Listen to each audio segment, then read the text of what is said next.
Learn the most advanced recruiting techniques. Land the most desirable talent. Launch your company towards massive success. This is the Higher Power Radio Show with Rick Girard. We can all agree that running a remote business has become very challenging from a cultural and a productivity perspective. If anything in the past year has taught us, it is that paying attention to the needs of our people is really hard, especially when they are remote. So how do we progress through this challenge and continue to grow? Take on a social mission. There's the answer. So we have all heard the term givers gain. When your culture merges with cause, it propagates purpose. And a shared purpose attracts value-aligned people and elevates company performance. I'm Rick Girard, and welcome to the Higher Power Radio Show. We help entrepreneurs and executives win the strongest hires. We do so by sharing insights from top-performing rebel entrepreneurs, game changers, and industry experts like our guest today, Mr. Brian Roland. Brian is a social entrepreneur and founder of Abenity, which is a 6-time Inc. 5000 company, powering corporate perks for top brands like US Bank and Mastercard. Abenity recently exceeded $1 million in giving. Think about that, guys. $1 million in giving. Brian lives in Scottsdale, Arizona with his family and enjoys roasting coffee, flying drones. It's funny, I like shooting down drones, but we'll talk about that later. And helping impact-driven entrepreneurs establish a social mission of their own. He has built a fully remote, purpose-driven organization that is absolutely crushing it, which is what makes Brian the perfect expert for today's topic. Brian, welcome to the Higher Power Radio Show today. Hey, Rick. Thanks for having me. It's a pleasure to have you. Nice intro. Hopefully, you're not mad at me if I shoot down drones, right? Like, you're cool with that? I've been in several places in the sticks where I'm just roaming and I'm just aware of that backwoods guy that's got his shotgun pointed right at me. So nice. I've been warned. All right, cool. Well, we're going to talk about why cause brings purpose to your company. And then we're going to talk about how to build a social mission for your organization. Sound like a plan? Yeah, let's do it. All right, awesome. I have found that with startups that I work with, and even with me building my own company, you get so into the, I have to get these things done in the weeds, that even when it comes to hiring or anything that a company does, a lot of times we just totally ignore the fact that what we have to do is set up some structure or get things in place first so that we can attract the right people. So from a cause perspective, why is it that you feel like companies don't do that? And what would be the benefit if they did? Absolutely. Well, I've kind of learned to say, as I know a lot of entrepreneurs, every entrepreneur I know is a really generous person. They really care about what they're pursuing. They generally have some kind of cause. It may not be a social cause. It may be a professional cause. They really do care. And in their generosity, they're planning to give. But what they're missing is a plan for giving. And when they don't have a plan, they don't have a vision to communicate. And without a vision to communicate, they don't have a mission to communicate.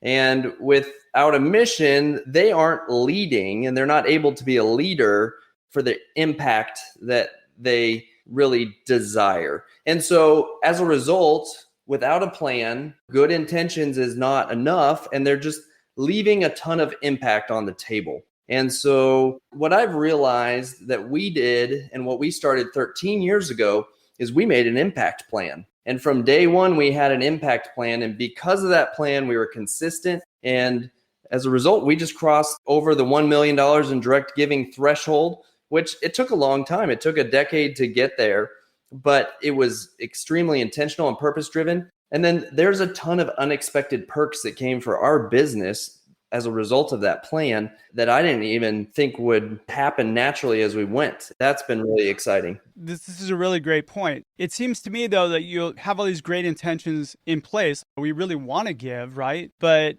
it's not part of the day-to-day language. And it's not part of, hey, the reason why we're doing things. It tends to be kind of swept under the rug as later on we'll hit that. How are you able to actually keep your eye on that ball and make sure that everybody knew it? Yeah, well, absolutely. In the beginning for me, it all started just for my own personal pursuit of meaningful work. I was doing really well in my job before I started Abenity.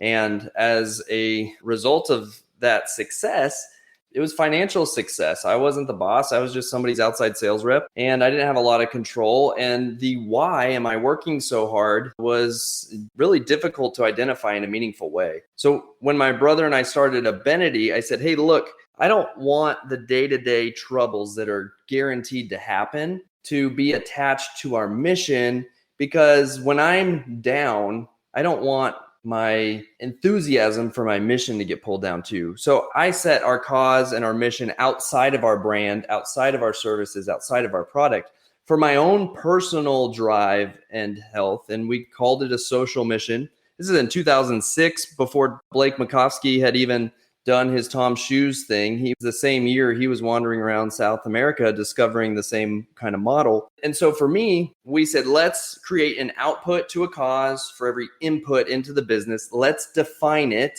so we know what it is. Let's hold each other accountable to it so we do it.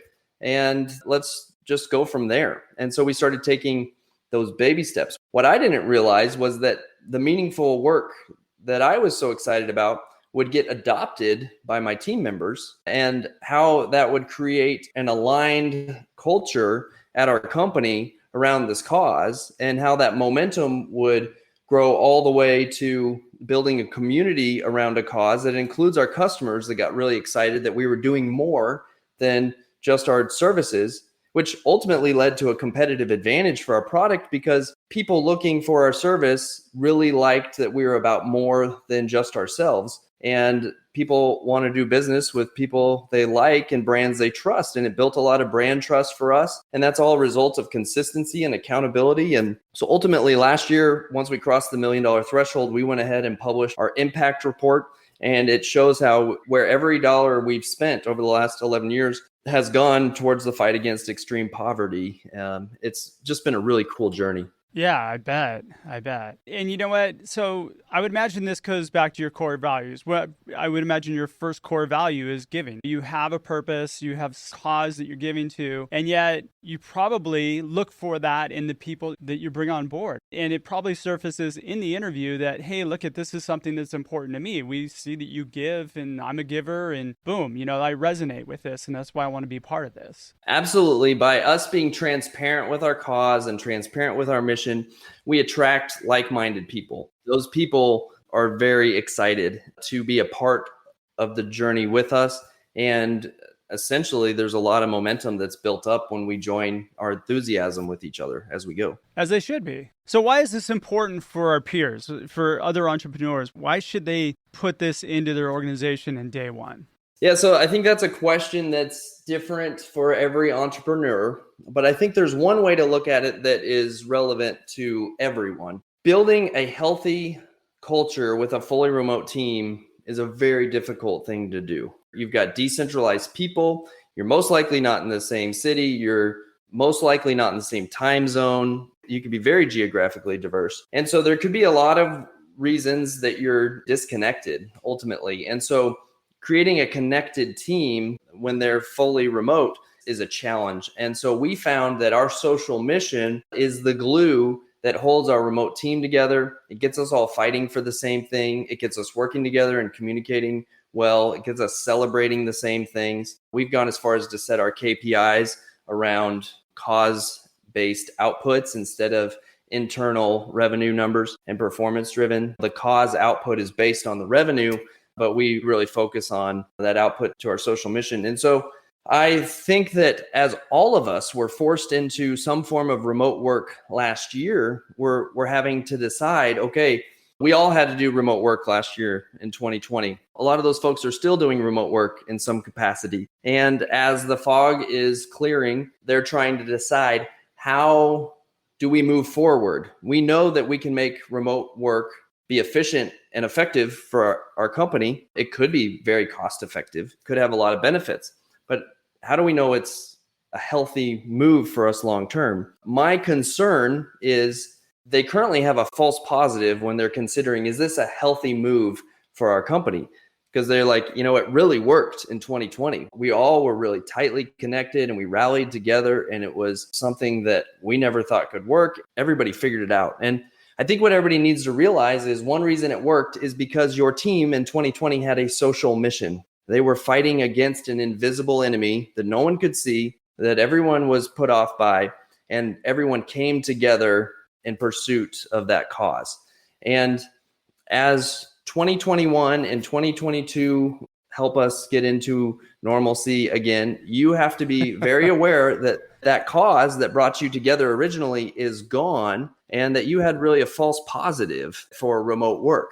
And that cause was a little bridge from your corporate office to their remote work island, and that bridge is receding. And so you're going to have your people on remote islands where they are disconnected, where they are losing their ownership thinking, and where communication and structure and stuff like that's going to be very important to keep them going. And so as you move forward, coming up with a plan for how to connect your remote team is going to be necessary, and it needs to not be based on what worked in 2020, because very different foundation that you're building off of. And so creating an impact plan for your business is a great way to rally your team back together around a cause, picking something everybody cares about, everybody can get excited about, and deciding how to fund that cause and just going through that process. But from an evidence perspective, so what has your result been on the people that you've hired? What's been your attrition rate? What's your stick rate with hires? How long do they stick around? That sort of thing. I think that's good evidence to support it. So we're a team of 30 plus people,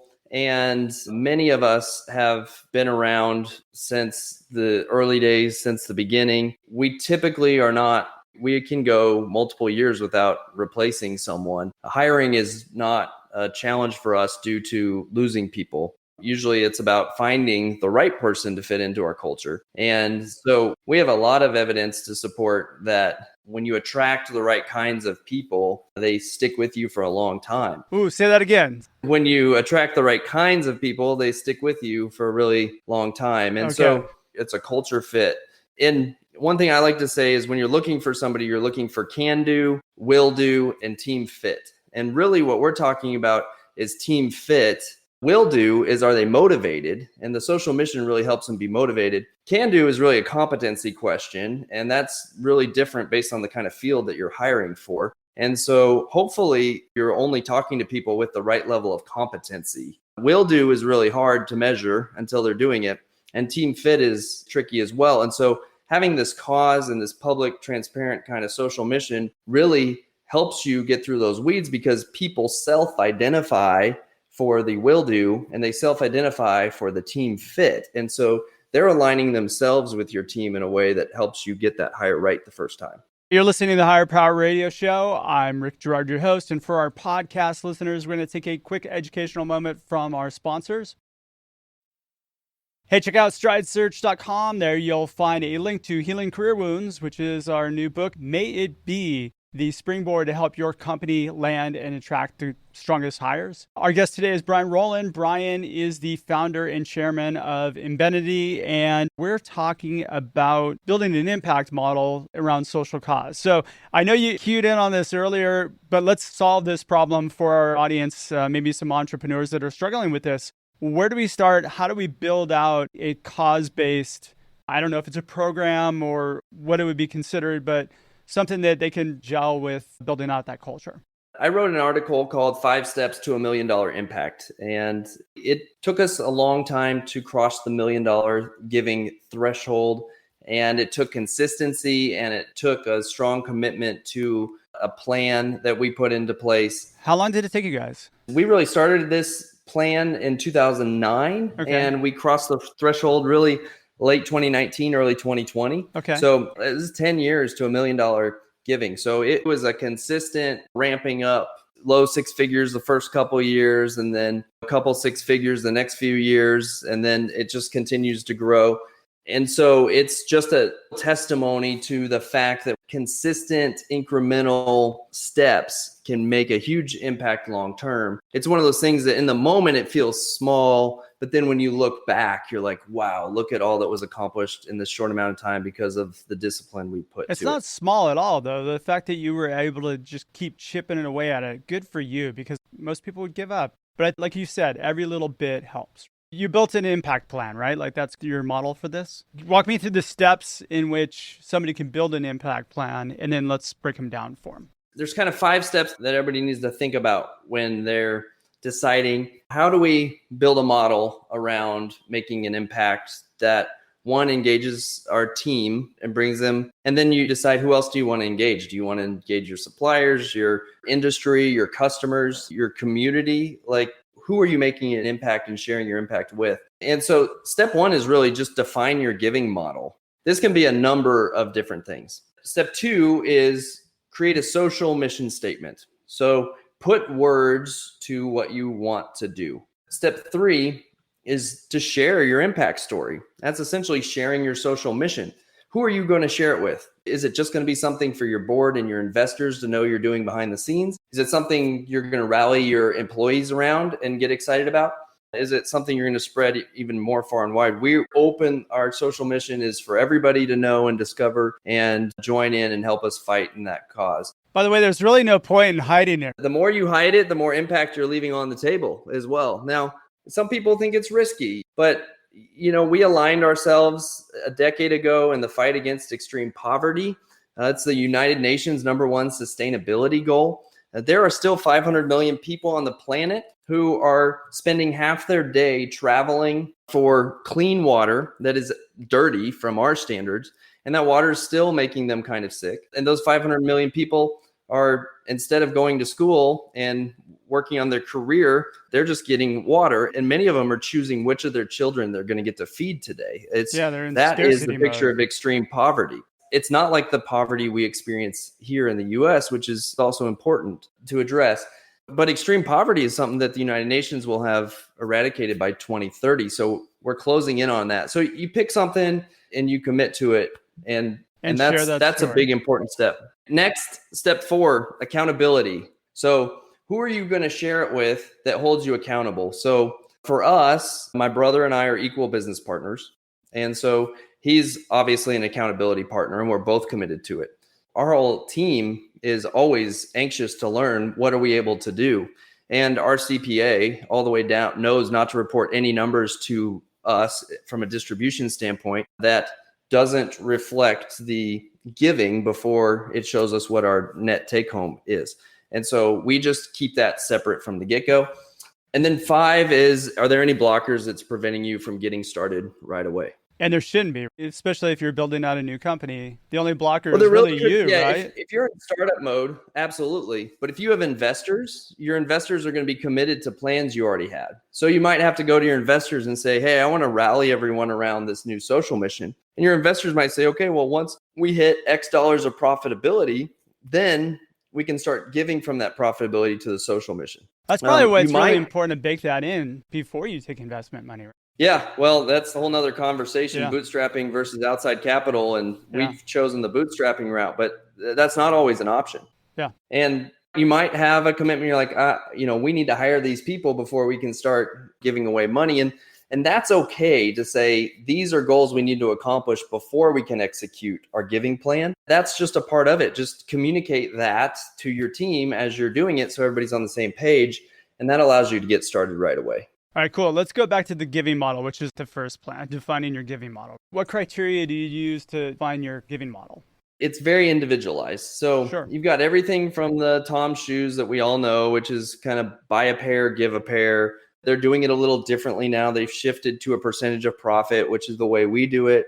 You can base it on any numbers that make sense. I know a guy, he's a residential painter, a big one out here in the Valley, and their commitment is for every X number of houses they paint, they will paint one for free. So theirs is kind of like a service trade-off. And some people are saying, hey, we're not going to give financially because it doesn't work, but we're going to send X volunteer hours down to the local rescue mission. So when we accomplish X as a company, or not even when we accomplish X, we're just going to let our employees take Friday afternoons off to go do service. When you do that, make sure you pick something that they're doing that you don't just go let them do whatever they want, because there's no story that's really compelling there to build an impact plan around. So pick a cause in town that your employees are excited about and say every Friday, we donate X hours of company time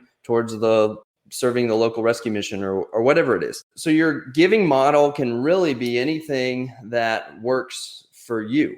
And one of the things that we talked about prior when we always do our prep call and you brought up, which was really interesting, the benefit of having a remote workforce. You don't have any office space that you have to pay for, or very little office space, right? You don't have that huge overhead looming. Where's the benefit there? You can actually pull from what you would be paying in rent.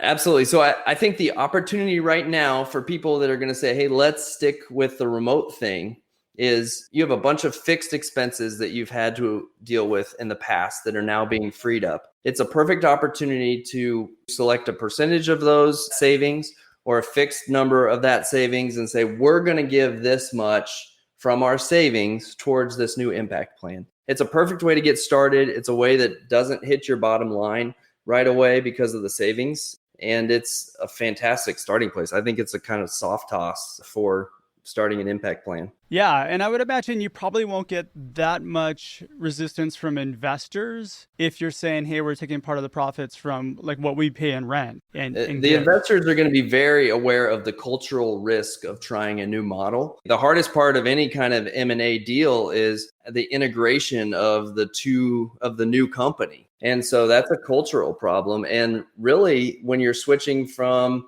an in-office work to remote work with new variables, you're doing the same thing. You're changing up the environment and the infrastructure, and it's a culture war. Social mission statement. I'm interested in this. How do you build it? Pick your cause.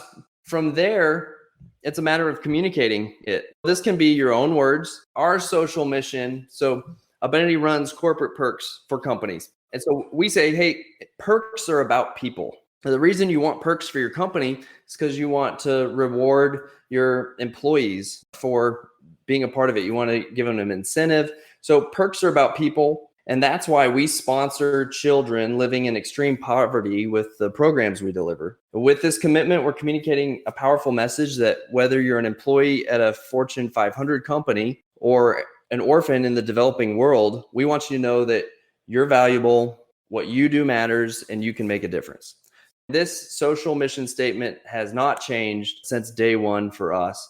All you need to do is start with a simple belief statement. Our belief statement is perks are about people. From there, you take the words, and that's why we, and then you define what you're doing in your impact plan. And with this commitment, we're communicating a powerful message.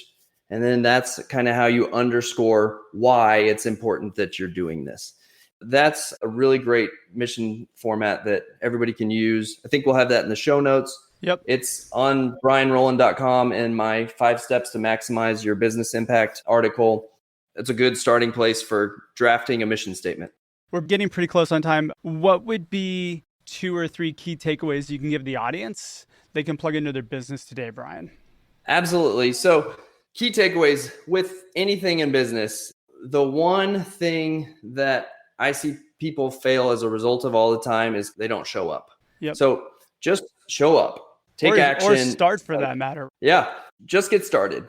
And so a way to just get started is take this impact plan. It's a blank page PDF with these 5 steps that you just fill in the blanks for your company and just play around with what it looks like for you to create an impact plan. You don't need to tell anybody about it yet. Just play around with it. What do you care about? Start socializing. If we wanted to do something, what would it be? And if you text the word impact to this number, you'll just get an auto response with a form, and then it sends you the PDF right away. It's the quickest way to get it. So text impact to area code 615-802-6853. Text the word impact there, and you'll get a PDF back right away where you can just start filling in the blanks for yourself. So you've made it super easy for people. So guys, now you have no excuse. Brian, thanks so much for your time investment today, man. And I want to welcome you to the Higher Power Radio community. Now, what would be the best way in which people can find you? You gave some of that information, but how do they connect up with you? Yep. Well, I'm all over LinkedIn. brianroland.com is probably where you're going to find the most interesting information as I've been debriefing a lot of these topics about remote work and giving plans and social entrepreneurship. brianroland. If you go to abenity.com, if you're looking for a perks program for your company, we've got a small business plan for $150 a month, and you can use the code HigherPower150 to save $150 off your first month's service. as a result of the show. So check that out. Abenity is ABENITY.com. Higher Power 150 is the code to use. Nice. I love it. Well, with that, we are about out of time. I want to thank our listening audience for tuning into this week's episode of Higher Power. Quick thanks to our team, Brian Colburn, Andrea Ballin, and Ayla Gerard. If you're listening to the podcast, please subscribe, review, and share. Send me an email. Do whatever you want to do, but please continue to send us feedback. We love it. After all, this show's for you. Join the Higher Power Radio community at Higher, that's HIRE, Power, POWER, radio, RADIO.com, or you can drop me an email at rickatstridesearch.com. Tune in next Tuesday. Our guest is going to be Sam Cauchi. He is the founder and CEO of One Huddle. I'm your host, Rick Gerard, and you have been listening to the Higher Power Radio Show. Aloha. Thank you for listening to Higher Power Radio. Catch our LinkedIn Live show every Tuesday at noon or download the podcast on iHeartRadio, iTunes, YouTube, or your favorite podcast platform. We appreciate you joining us on Higher Power Radio with your guide to recruitment success, Rick Gerard.